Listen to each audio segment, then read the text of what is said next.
ایسی بات کہتے ہیں جس پر ان کا خود عمل نہیں. یعنی وہ جھوٹ بولتے ہیں، مبالغہ آرائی کرتے ہیں، ایک بات کو بڑھا چڑھا کے کہتے ہیں. ایسے ایسے شاعر گزرے ہیں جو اتنا جھوٹ بولتے ہیں اور ایسا شعر قابل قبول ہے. رات ہجرے یار رویا میں اس قدر، عرش بری پہ ہو گیا پانی کمر کمر. اب آپ بتائیے کتنا جھوٹ ہے اس میں، کس طریقے کی مبالغہ آرائی کری ہے اس میں. السلام علیکم ورحمۃ اللہ وبرکاتہ.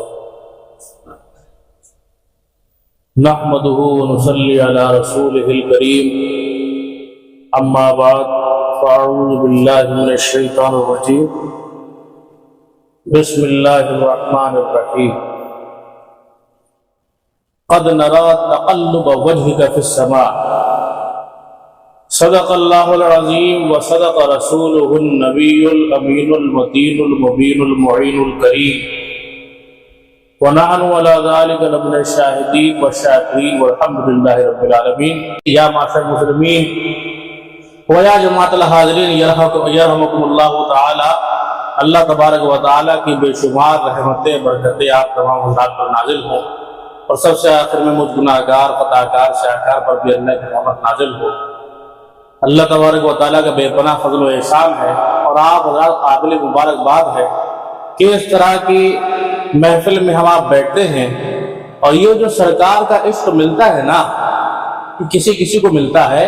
کسی شاعر نے کہا، بڑی اچھی بات کہی کہ دہد حق عشق احمد بندگانے چیدہ خدرا، کہ اللہ تبارک و تعالیٰ اپنے حبیب کا جو عشق ہے وہ کسی کسی کو دیتا ہے. بہد حق عشق احمد بندگانے چیدہ خدرا، کہ بخشد شاہ خاصارا میں نوشیدہ خدرا. جس طرح کوئی بادشاہ جب کوئی اپنی خاص چیز پیتا ہے، کوئی بڑی اچھی اور مرکن چیز اور بڑی جو ہے اس میں بڑی قیمتی چیز جب پیتا ہے، تو جب وہ بچتی ہے تو وہ کسی کو دیتا ہے. اسی طرح اللہ تبارک و تعالیٰ اپنے حبیب کا عشق جو ہے کسی کو دیتا ہے. اللہ تعالیٰ سے دعا فرمائے کہ اس عشق میں اور اضافہ فرمائے. اور حقیقت یہ ہے کہ ہم آپ اس طرح محفل سجاتے ہیں اور آتے ہیں اور ذکر و اذکار سنتے ہیں، اس طریقے کے اشعار بھی سنتے ہیں، اور برابر آپ سن رہے ہیں، محظوظ ہو رہے ہیں. ایک بات ذرا غور فرمائیے آپ لوگ بھی کہ شعر کی حیثیت کیا ہے، شرعی حیثیت کیا ہے شعر کی. جو ہم آپ شعر پڑھتے ہیں اس کا انداز کیا ہونا چاہیے، اس کا طریقہ کیا ہونا چاہیے، اس کے بارے میں بھی ہم کو کچھ معلومات ہونی چاہیے. ماشاءاللہ یہاں عزیز شعور لوگ ہیں، اور شعور بھی اسی کو حاصل ہوتا ہے جس کو شاعری کا بھی شعور ہو، اور جس کے اندر کچھ شعار بھی ہو، جس کے اندر کچھ قابلیت بھی ہو. اور یہ ہر کسی کو حاصل نہیں ہے. کسی نے بڑی اچھی بات کہی تھی کہ داد اورا قابلیت شرط نیس. داد اورا کہ جب اللہ تبارک و تعالیٰ کسی کو کوئی دیتا ہے تو اس کی قابلیت دیکھ کے نہیں دیتا. داد اورا قابلیت شرط نیس، ہر کے شرط قابلیت داد اوس. بلکہ جب وہ دے دیتا ہے تو اس کی دی ہوئی عطا تمہارے لیے قابلیت کی شرط بن جاتی ہے. اللہ ہم کو سمجھنے کی توفیق عطا فرمائے. اللہ ہم کو سمجھنے کی توفیق عطا فرمائے. بڑی اچھی باتیں ہوتی ہیں، الحمدللہ ثم الحمدللہ. اس شعر کے بارے میں بھی ذرا آپ غور فرمائیے کہ شعر ہے کیا، اور شعر کو پڑھنا کیسا ہے، اور شعر کے انداز کیا ہے، شعر کے طریقے کیا ہے، شعر کے روٹ کیا ہیں، کس طرح کے شعر ہم کو کہنا چاہیے، کس طرح کے شعر ہم کو پڑھنا چاہیے، کس طرح کے شعر ہم کو سننا چاہیے. تو ایک تو شعر وہ ہیں کہ جن کے لیے قرآن میں اللہ نے ارشاد فرما دیا، باقاعدہ شعر کیا پوری سورت اتری ہے. 19ویں پارے کے اندر سورہ شعراء اتری ہے. اس میں اللہ تبارک و تعالیٰ نے فرمایا وَالشُّعَرَاءُ يَتَّبِعُهُمُ الْغَاوُونَ، یعنی جو شاعروں کے پیچھے چلنے والے ہوتے ہیں وہ گمراہ ہیں. کیا ہیں؟ گمراہ ہیں. اب ہم آپ کہیں گے صاحب آپ شعر بھی سنا رہے ہیں، سن بھی رہے ہیں، اور پھر کہہ رہے ہیں کہ شاعروں کے پیچھے چلنے والے گمراہ. تو اس میں ایک کنڈیشن لگی ہوئی ہے، سمجھے آپ؟ اس میں ایک کنڈیشن لگی ہوئی ہے. وہ کیا ہے؟ أَلَمْ تَرَ أَنَّهُمْ فِي كُلِّ وَادٍ يَهِيمُونَ، کیا تم دیکھتے نہیں کہ وہ کس طرح پھرتے رہتے ہیں ادھر سے ادھر، ادھر سے ادھر. دن رات ان کے دماغ میں شعر ہی ناچتا رہتا ہے. اور پھر اس کے بعد اتنا ہی کافی نہیں، وَأَنَّهُمْ يَقُولُونَ مَا لَا تَفْعَلُونَ، اور وہ ایسی بات کہتے ہیں جس پر ان کا خود عمل نہیں. یعنی وہ جھوٹ بولتے ہیں، مبالغہ آرائی کرتے ہیں، ایک بات کو بڑھا چڑھا کے کہتے ہیں۔ ایسے ایسے شاعر گزرے ہیں کہ جو اتنا جھوٹ بولتے ہیں اور ایسا شعر قابل قبول ہے۔ بتائیے، ایک صاحب نے شعر لکھا کہ کل رات ہجر یار رویا میں اس قدر، کل رات ہجر یار کہتے ہیں یار کی جدائی میں، دوست کی جدائی میں اتنا رویا اتنا رویا اتنا رویا، کتنا رویا؟ کل رات ہجر یار رویا میں اس قدر، عرش بری پہ ہو گیا پانی کمر کمر۔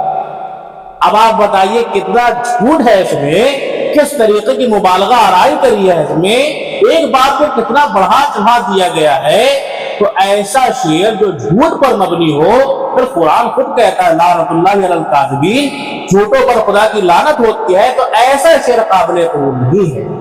اور جو ہم نے آپ سنتے ہیں اور سناتے ہیں، واہ واہ واہ، سبحان اللہ سبحان اللہ۔ اور ایسا شعر کے لیے حدیث پاک میں آتا ہے، مختلف حدیثوں میں آپ کو الفاظ الگ الگ ملیں گے، اور ایک جگہ سرکار نے ارشاد فرمایا ان البیان لسحر وان الشعر للحکمہ، کہ بعض بیان ایسے ہوتے ہیں جادو انگیز ہوتے ہیں، جو سحر انگیز ہوتے ہیں، اور بعض اشعار ایسے ہوتے ہیں جن میں حکمت ہے۔ اللہ ہم کو ان کی حکمت کو سمجھنے کی توفیق عطا فرمائے۔ اور حضرت حسان سے لے کے رضی اللہ تعالیٰ عنہ سے لے کے آج تک جتنے بھی شعراء ہیں جو اس روش پہ چل رہے ہیں، جو اس طریقے پر چل رہے ہیں، یقیناً ان کے اشعار بھی قابل قبول ہیں، اور وہ سرکار کی یاد میں، سرکار کے عشق میں مستغرق ہو کر جو شعر لکھے جاتے ہیں وہ قابل قبول ہوتے ہیں۔ ایک بڑے مشہور شاعر گزرے ہیں، بڑا آپ نے نام سنا ہوگا، ان کا نام ہے مرزا غالب، سمجھے آپ؟ بہت بڑے شاعر گزرے ہیں، شعراء غزل میں وہ واقعی سب پر غالب ہیں۔ جتنے بھی غزل کے شاعر تھے، دیکھیے ایک بات یاد رکھیے، یہ کیونکہ معلوماتی بات ہے، کچھ ہماری اصلاح ہو جائے، کچھ آپ کی اصلاح ہو جائے، میں اس لیے کھڑا ہو جاتا ہوں، کچھ مجھے نہ آئے تو آپ بتا دیں، کچھ جو مجھ کو آتا ہے میں آپ کو بتا دوں، کہ صرف یہ نہیں کہ جو ہم سنتے رہتے ہیں کہ دو چار ہی قسم لوگ بتاتے ہیں شاعری کی، اس میں کئی چیزیں ہوتی ہیں۔ لوگوں کو معلوم قصیدہ کسے کہتے ہیں، قوالی کسے کہتے ہیں، اور غزل کسے کہتے ہیں، کئی چیزیں ہیں، تشبیہ ہے، استعارہ ہے، ثنایا ہے، بدایا ہے، کنایا ہے، حسن تعلیل ہے، تضاد ہے، مبالغہ ہے، ربائی ہے، قصیدہ ہے، مرثیہ ہے، سہل ممتنع ہے، مستضاد ہے، مخمس ہے، معشر ہے، مسدس ہے، بہت ساری اقسام ہیں، اور ان پر اس کو غلبہ حاصل تھا کہ اس کو مرزا غالب۔ بڑے اشعار لکھے، بڑی غزلیں لکھی، بڑے قصیدے لکھے، بڑی رباعیاں لکھی، لیکن جب نعت لکھنے کی باری آئی، سبحان اللہ، جب نعت لکھنے کی باری آئی، جہاں تک مجھے معلومات ہے مشکل سے ایک یا دو کلام یا کچھ اشعار اس نے شعر میں لکھے، سرکار کی شان میں لکھے، اور ایک ایسا شعر لکھ دیا، واہ واہ واہ، جی سمجھ لیجیے آپ، اس شاقان مصطفیٰ کی دل کی دھڑکن بن گئی۔ وہ ایسا شعر لکھا، ایسا شعر لکھا کہ سن کر جب سرکار کا عاشق سنتا ہے تو مچل جاتا ہے۔ لکھتے ہیں غالب ثناء خواجہ بیضا گذاشتے، غالب ثناء خواجہ، یہاں پر خواجہ سے مراد ہمارے آقا، غالب ثناء خواجہ یعنی غالب تم آقا کی ثنا کرتے ہو، تم آقا کی ثنا کرو گے؟ نہیں بھائی، تمہارے بس کا نہیں، بیضا گذاشتے، یہ اس خدا پر چھوڑ دو۔ کیوں بھائی، کیوں چھوڑ دو؟ کیوں چھوڑ دو؟ غالب ثناء خواجہ بیضا گذاشتے کاغذات پاک مجتبی دانے محمدس، کیونکہ وہی ہے اس شان کا مالک جو جانتا ہے کہ سرکار کی شان کیا۔ ہم آپ کو نہیں پتا اللہ کے علاوہ کہ سرکار کی شان ہمیں کیا، اللہ ہی جانتا ہے محمد کا مرتبہ، انسان کو خبر کہاں ان کے مقام۔ اللہ ہم کو سمجھنے کے توفیق عطا فرمائے۔ تو یہ اشعار بھی ایسے ہوتے ہیں جو حقیقت پر مبنی ہوتے ہیں، اور اگر عقیدت سے آپ نے ایک شعر لکھ دیا اور اللہ کی بارگاہ میں قبول ہو گیا، سرکار کی بارگاہ میں قبول ہو گیا، تو آپ کی بخشش کا ذریعہ بھی بن جاتا ہے۔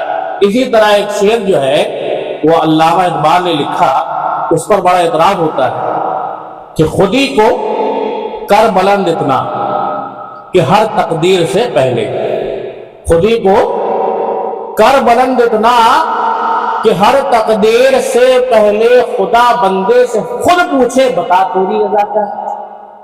خدا بندے سے خود پوچھے، لوگ کہتے ہیں صاحب اللہ تبارک و تعالیٰ خدا ہو کے بندے سے پوچھے گا؟ ہیں اور خودی کہتے ہیں کبر کو. پرانی کتابوں میں آپ کو خودی کا جو معنی ملے گا وہ کبر کے معنی میں ہے, غرور کے معنی میں ہے, تکبر کے معنی میں ہے, ظلم کے معنی میں ہے, گھمنڈ کے معنی میں ہے. لیکن یہاں پر معاملہ کیا ہے کہ یہاں پر ہر اہرے غیر نتو خیرے کے لیے نہیں کہا گیا ہے, سمجھیا, یہاں مومن کامل کے لیے کہا گیا ہے, سمجھیا, یہاں مومن کامل کے لیے کہا گیا ہے. دلیل کیا ہے؟ دلیل کیا ہے؟ قرآن میں دیکھو اللہ نے ارشاد فرمایا قد نرا تقلب وجهك في السماء, اے حبیب ہم آپ کا چہرہ اوپر کی طرف اٹھتے ہوئے دیکھ رہے ہیں. قد نرا تقلب وجهك في السماء, اوپر کی طرف اٹھتا ہوا دیکھ رہے ہیں. فَلَنُوَلِّيَنَّكَ قِبْلَةً تَرْضَاهَا, اب قریب ہم آپ کا قبلہ ادھر کر دیں گے جہاں آپ کی مرضی ہو. خدا بندے سے خود پوچھے بتا تیری رضا کیا ہے. اللہ ہم کو سمجھنے کی توفیق عطا فرمائے کہ شب زبان تمنا خاموش بس نگاہ نام آئے سائل بسست چھوئے کریم. کیا ہوا؟ جو نگاہ خاموشہ ایک خاموش آواز ہے, نگاہ نامہ تو اس سائل تک پہنچ گیا نا, نگاہ نامہ پہنچ گیا, اشارے ہو گئے, سرکار نے چہرہ اٹھا لیا, اللہ تبارک و تعالیٰ نے کہہ دیے جہاں آپ کی مرضی ہوگی وہیں آپ کا قبلہ ہوگا. اللہ ہم کو سمجھنے کی توفیق عطا فرمائے. نظریں بلند ہوں تو زمین بھی ہے آسمان, نظریں بلند ہوں تو زمین بھی ہے آسمان, سمع قبول ہو تو خاموشی پیام ہے. اللہ ہم کو سمجھنے کی توفیق عطا فرمائے, اپنے آقا کا مرتبہ سمجھنے کی توفیق عطا فرمائے, اور سرکار کے عشق میں ڈوب کر نعت رسول پڑھنا اور سننا ہم کو نصیب اللہ تبارک و تعالیٰ فرمائے. یہ قصہ لطیفہ بنا تمام ہے, جو کچھ بیان ہوا آغاز بام کا واخر دعوانا الحمدللہ. السلام.